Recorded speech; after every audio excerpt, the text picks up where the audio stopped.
The latest in college esports from the students that play.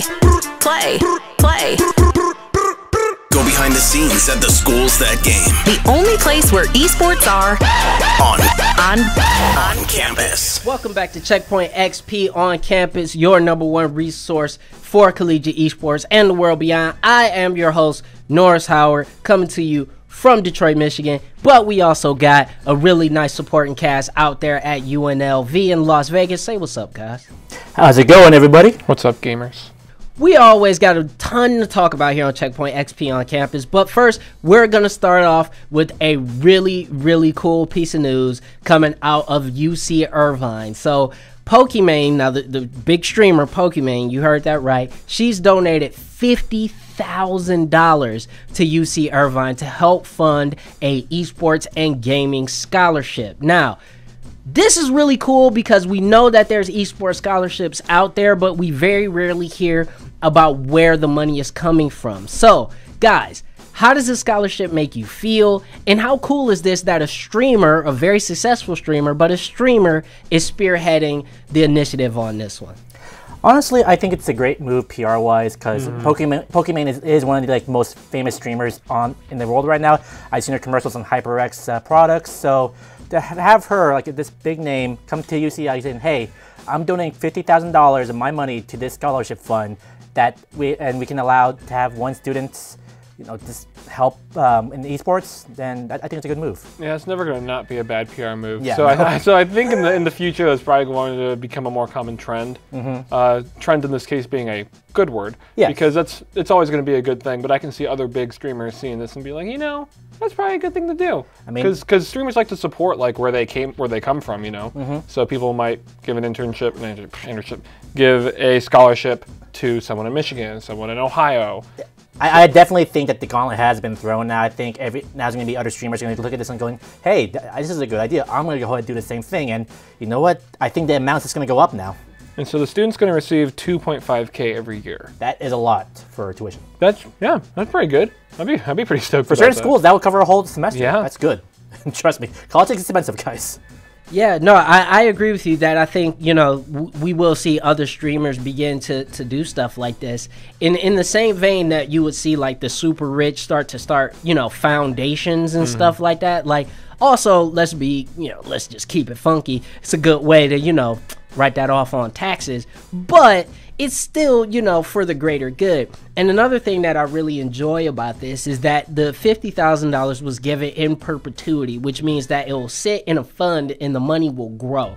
So you're growing out $2.5K every year, but because it's $50,000, it's probably growing at a rate that's larger than that. So eventually you'll be able to give this to more students, or one student will be able to get more. So right now, this is just for University of California, Irvine. We don't have any word of if this is going to be going to any other schools or any other departments. But as you guys said, this is a really, really good start. But I have another question is that, we talk about scholarships in esports. We talk about more programs being added to more schools. Do you think that gaming and esports scholarships will ever reach the level of traditional sport scholarships where some kids are getting full rides to the university based off their talent in esports? All right, in my opinion, it really is dependent on how much esports grows on the collegiate scene. If esports grows in a way that is almost equivalent to traditional sports, then there's no reason for scholarships to reach that same level. There's no reason why a student can't get a full ride scholarship. I think it'll be a more case-by-case thing. For schools where it's their claim to fame, they'll probably eventually get the full ride. I say Harrisburg. Maryville or Harrisburg. Since that's their avenue of getting their name out there, they're probably going to be more willing to put money down on it.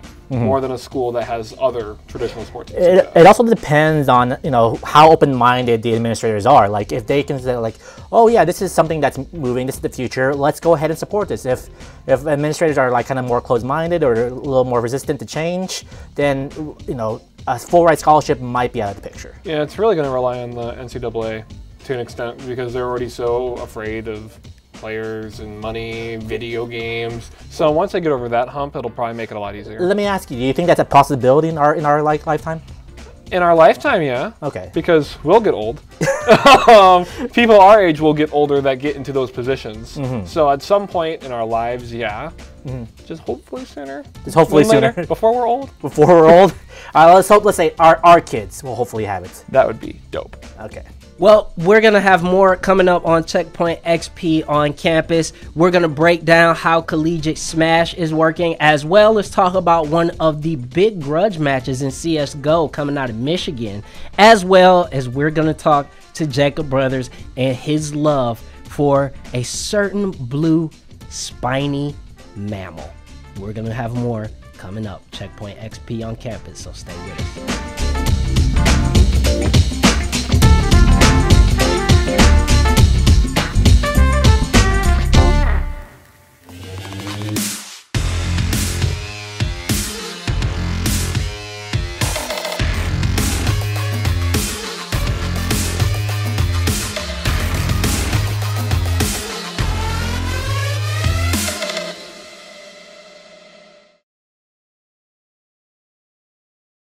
Welcome back to Checkpoint XP on campus, your #1 resource for collegiate esports and the world beyond. I know it's looking a little different right now, but we're starting off the show with a very special guest, a friend of the show. We're going to be talking to Mark Deppe. He's the program director for UCI Esports, one of the premier programs in the country when it comes to collegiate esports. And they had a really, really awesome announcement, and I'll let him tell you all about it. So, Mark, welcome to the show.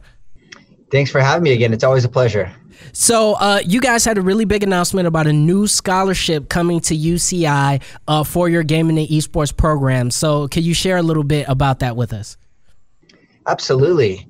Yeah, we were contacted by Pokimane, the famous streamer and online personality, and have been working with her for the past almost year to build the Pokimane Scholarship. So she is endowing a scholarship, which will create a permanent, forever scholarship for a valuable member of our community here at UCI. And yeah, she wanted to give back, and she thought we were a good partner for that. Welcome back to Checkpoint XP on campus, your #1 resource for collegiate esports. And if you are on a college campus right now and you have an esports program, we want to hear from you. We want to talk to you. We want to highlight your program. So make sure you go to checkpointxp.com, hit that on campus tab, and you'll be able to see how you can submit your clips and stories to us, and we can share them to the world, because we always want more clips, more plays, and more schools getting the highlights. So we also like to educate here on Checkpoint XP on campus, because hey, it's college. And we're going to throw it back to the UNLV studios to Daniel Agbuya, and he's going to let us know how things work in CSL Smash. So Daniel, take it away. How's it going, everybody? It is your resident scrub lord, the fan of the FGC, the Street Fighter Supreme, the Tekken teacher, and the mediocre Marvel player. King of Fighters as well. Stop it, Jacob. I'm telling you, stop it right now. And I'm here to talk to you today about the biggest esport in the fighting game genre, and that is none other than Smash Bros. Ultimate.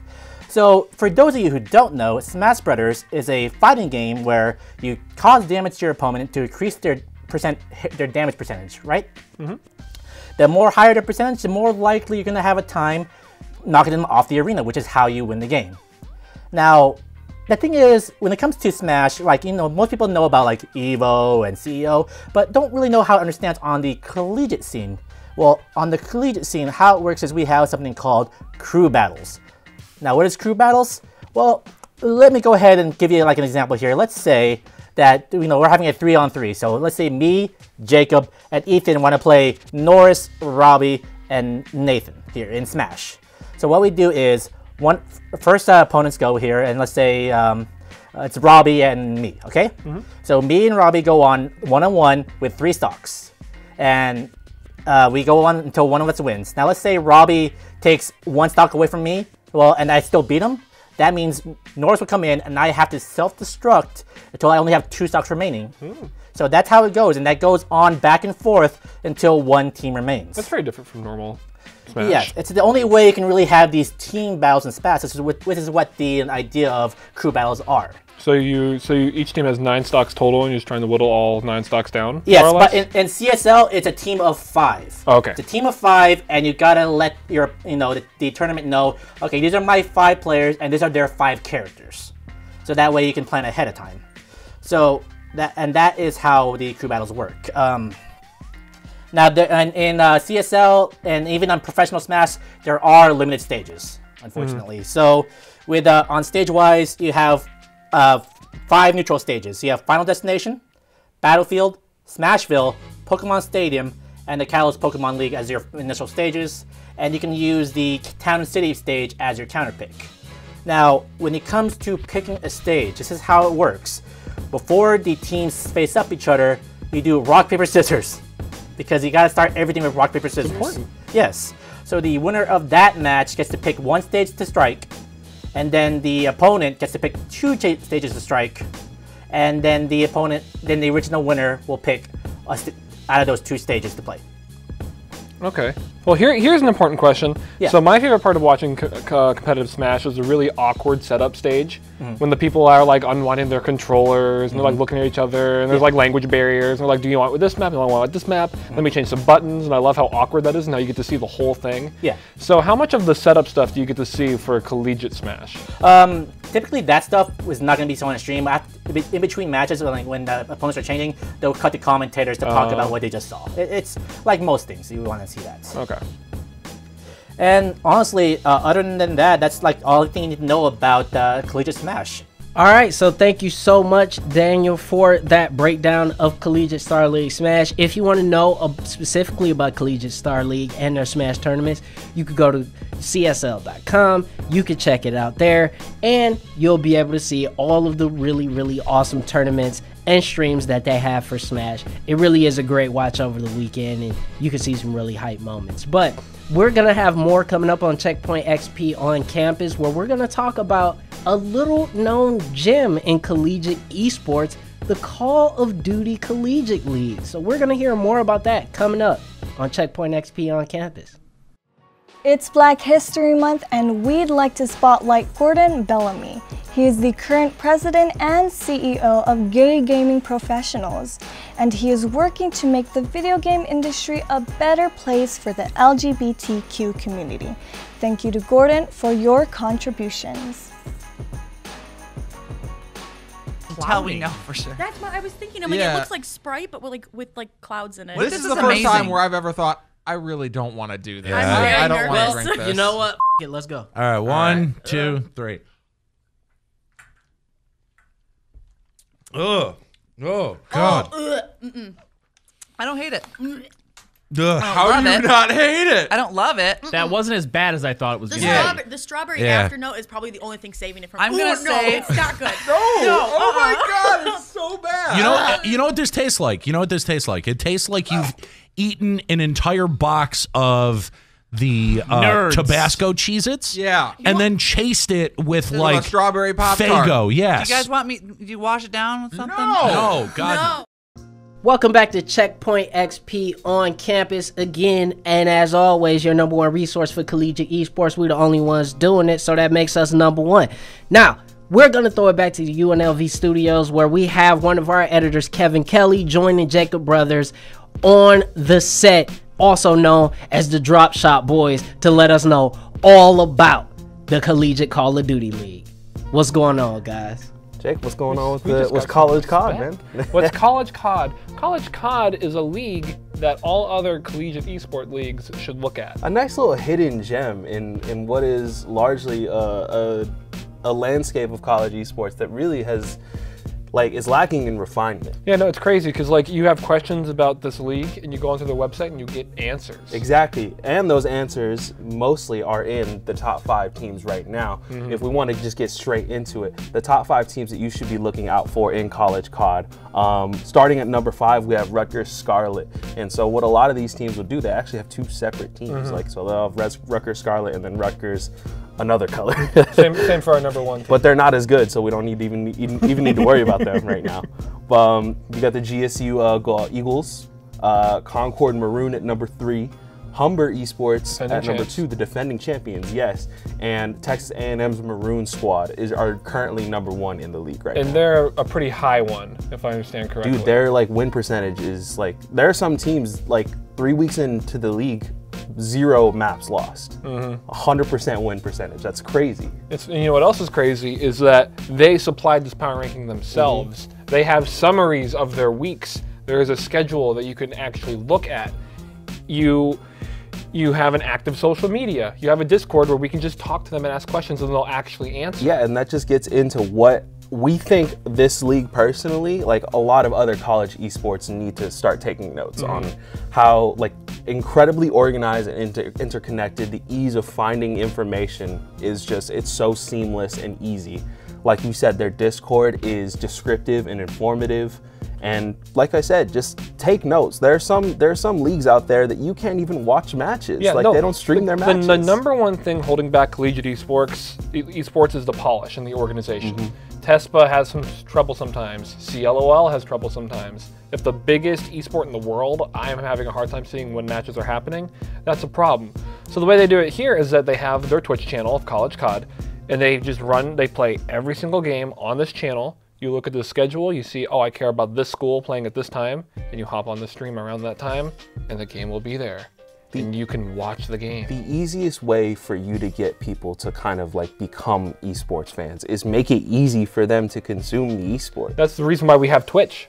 Like that's reason number 1. Use the resource. It's free. You can stream on Twitch for free, guys. Like like you may have like production costs and stuff like that, but relatively you can stream on Twitch. And yeah, you can hook it. Yeah, it's so frustrating because this is so simple. This is so easy. Like you look at this, and this is their 3rd season, so they've been like putting effort into it over the years. But it's just like, this just makes sense. You're using the spectator mode that's already in the game that the Call of Duty League uses. Provided for you. The devs did that. They're using what's provided to them. Wild. It's the audacity of these people, right? And it just makes it easier for us to like cover this league going forward now, because it's something that it's going to be, it's going to be easy for us as members of the media to do, and now it's going to be like fun to do just because like we really like COD Esports. We do the podcast about it, like so. I'm really excited that we discovered this. Like it's so much easier to be into something when you know you can actually watch it. Norris, what do you think, man? I think it's amazing. I think you guys are absolutely correct. The easier that you can make it for the consumer to get to your product, the more people will go to your product. So I'm definitely going to keep an eye out on College COD, as you guys call it. But I want to ask a very quick question. Of the games that you guys saw and the teams that you did some research on, who is standing out to you as some of the best teams? Obviously, you have the power rankings there, but who are you pretty big on in this semester? Humber Esports is always like, COD is really easy to kind of like string runs together. So anyone who's won in the past, you can always have a good enough expectation for them to win again and again and again. So Humber Esports, they're not number 1 ranked right now, but I would never count them out. Yeah, like they deserve that number 2 spot because as they are the defending champs and have that blood. Again, in the 27 map wins and across the 3 weeks they played, 1 loss. At all. One map loss in the entire scope of the league. That's crazy. So that's who I'm always going to keep an eye on. Full Sail Armadas also. They recently dropped out of the top 5, but they actually have more wins than the Eagles right now, even though they are a little bit lower in the standings because they have a loss.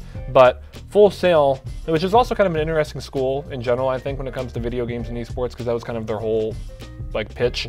So for them to be doing well in an esport is pretty cool and good for them. And just one more team to watch out for, Concord. They're in the top 5 in the power rankings. They haven't played as many matches, but 0 map losses across those 3 weeks. Again, that's crazy impressive.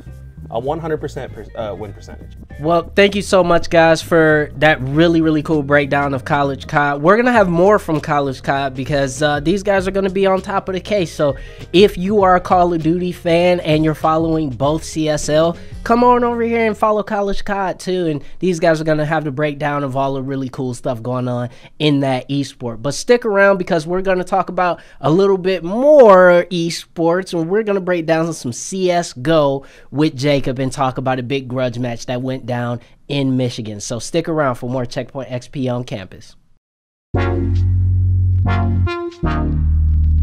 Hey, this is Weirdbeard, and this is your CSL Power Rankings for the week of February 17th. In Dota 2, the current top 2 teams, UIC and SBU, both played on LAN last year. SBU earned their spot on LAN from the lower bracket after being beaten by UIC, an underdog team last year. UIC placed 2nd and SBU placed 3rd last year, and UIC and SBU are tied this season. The University of Wisconsin-Madison is the only team from the Central Group that has a spot on the Power Rankings currently. The Northeast Group has 3 teams, SBU, Rutgers, and Maryland College Park.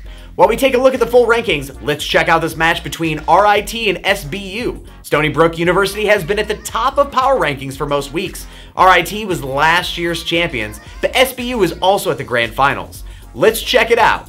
Doom's a little bit tanky. I think he should be safe. Hey, there's a cold embrace from Xanthos, making his presence known. Puck taking damage, saved by Oracle. Doggy comes in, Doom on Oracle. I think Doggy's gonna fall. Yes, he is. Now we have the rest of RIT making their way here, save for a farming drow. Doom falls, Razor falls, SBU. That was a really weird.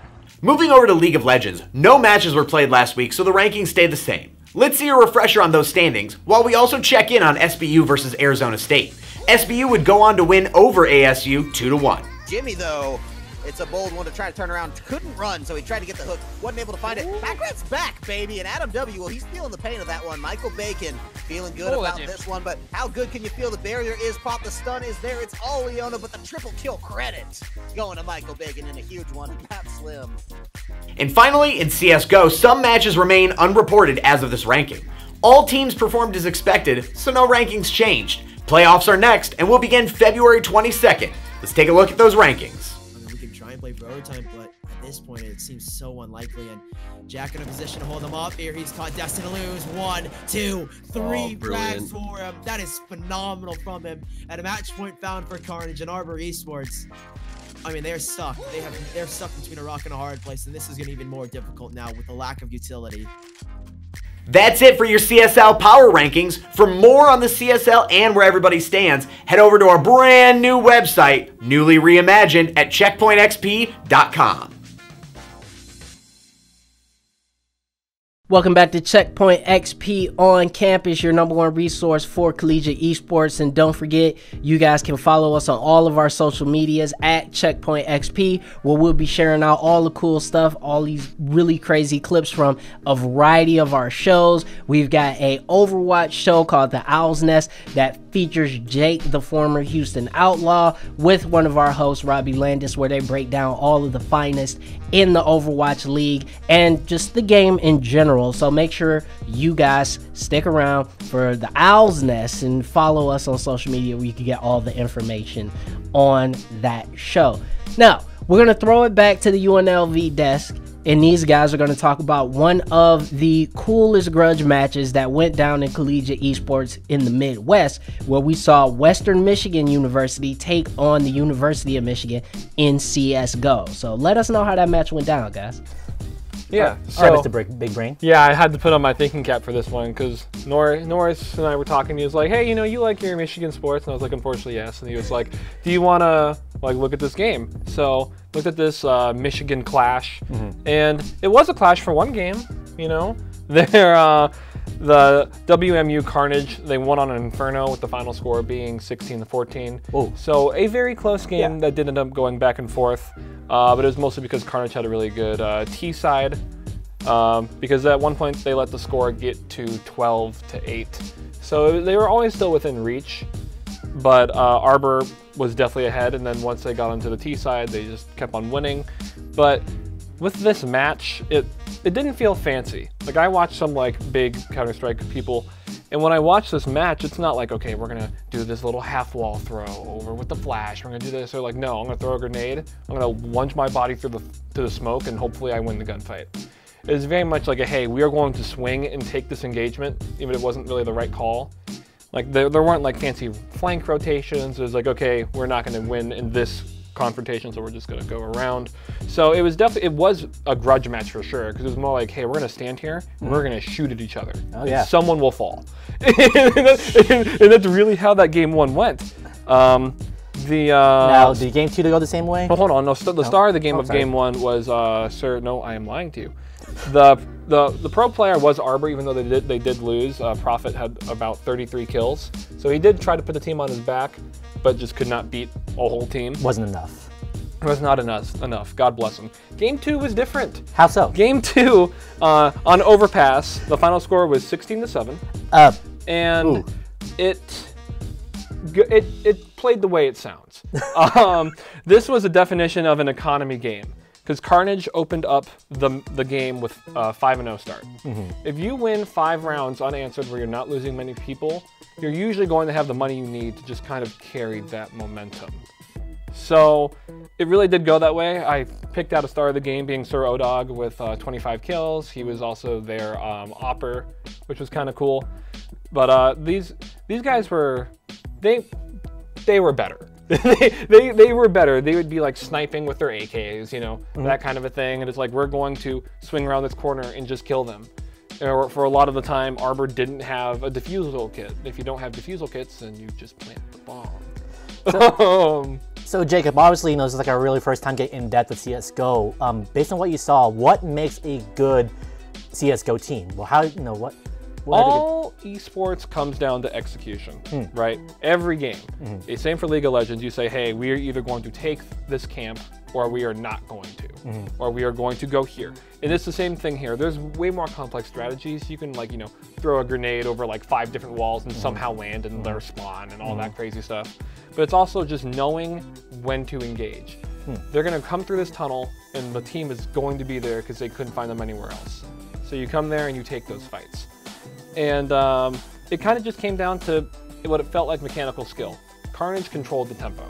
So if you are a team that can control the tempo, you can probably win the game. And that's what set WMU at over Arbor, huh? Yeah, for game 2, it was the tempo and the economy. Okay. And it wasn't more complex than that, really. Why do you think, like, Arbor just lost that edge second game? There could have been discouragement from game 1. That's always possible. But also, Carnage did pick map 2. Okay. So you could tell it was their map pick. Yeah. But yeah, so it's probably a combination of they picked the map they like, they had the tempo, and they started out with 5 rounds, so they had the money. That'll do it. That will do it. Got to guarantee. And that's that. So we hear that Western Michigan, again, a Michigan school that is invested very early in esports, and they seem to be able to take it over U of M with that wonderful breakdown coming from Jacob Brothers. But we are going to close out the show today talking about the Sonic movie, and I'm pretty disappointed in that, but that's okay. But we're going to talk about it whether I want to or not coming up on Checkpoint XP on Campus. Stick around.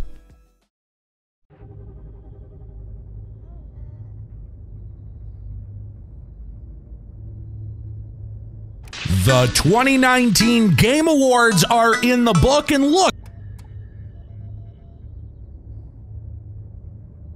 If I didn't see it for myself, and Nate would have been like, I really liked it. I'd be like, okay, cool. Make sure I never touch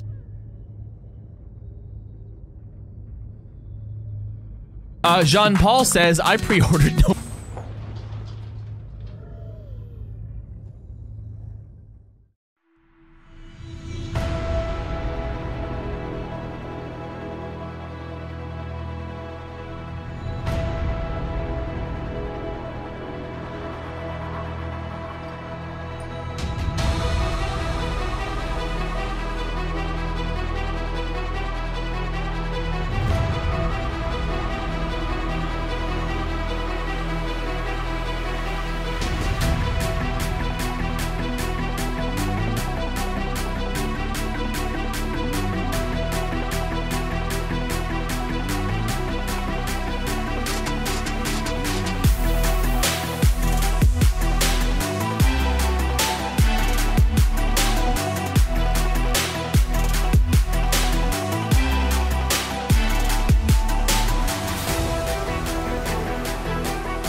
Oh, the stage spike. Oh, and he hits A instead of B.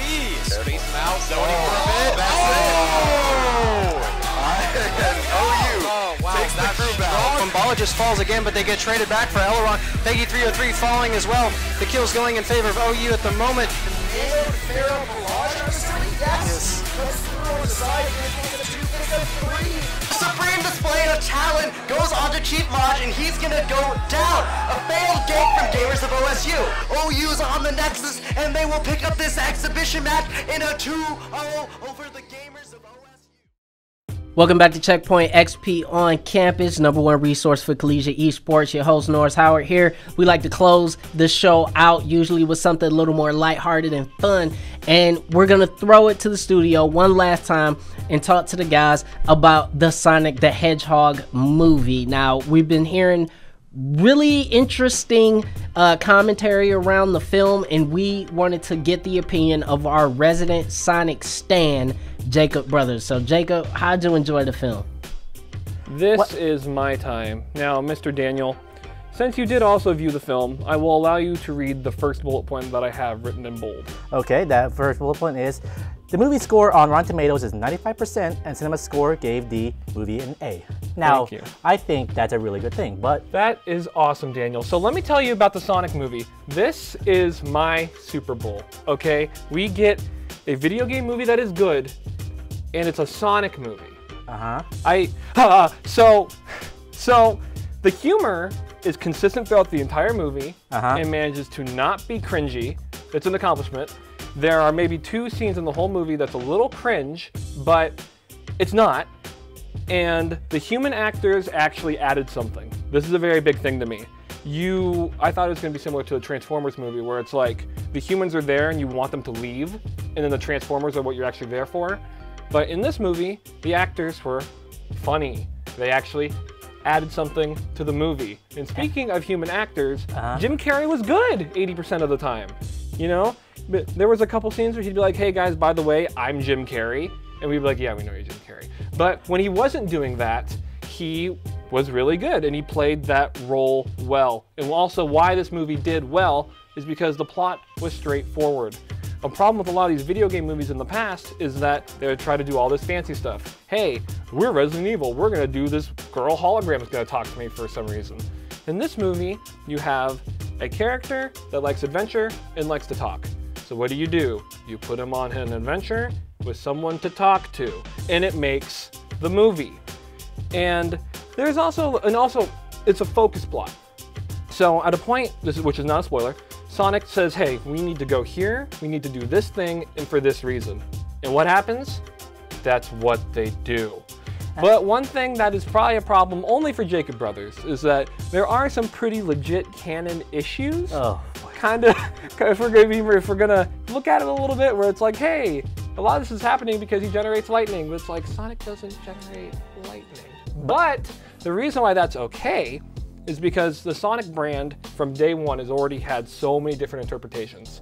The games are different from the first cartoon and the second cartoon, and the comics are different, and Sonic X is different, Sonic Boom is different. So when you have a brand that's regularly seeing a bunch of different interpretations, a new movie interpretation still goes well. And he looks great, he sounds great, it's actually funny, the post-credit scene is electric, and that is what we have for the Sonic movie review. It is, and I will say, 8.5 out of 10. I was genuinely surprised at how good it was. All right, well, that is a glowing review from Jacob Brothers, but we are gonna have to end the show on that note. Thank you guys for joining Checkpoint XP on Campus. We definitely have to thank all the folks at UNLV who help out with the production, as well as Kevin, Daniel, and Jacob for sitting in at the desk today. And we want to thank Weird Beard, who helps us with production here in the Detroit studios, and all of you for watching the show and listening if you go on and grab the podcast. Now, don't forget, you can go and grab the Checkpoint XP On Campus podcast everywhere you get your podcast: Spotify, Google Podcasts, Apple Music, Apple Podcasts, whatever. And you can go and listen to it if you can't make the Twitch show. But we also hope and demand that you return here for more Checkpoint XP on campus. Have a good one, guys. Take care of yourselves. Gotta go fast.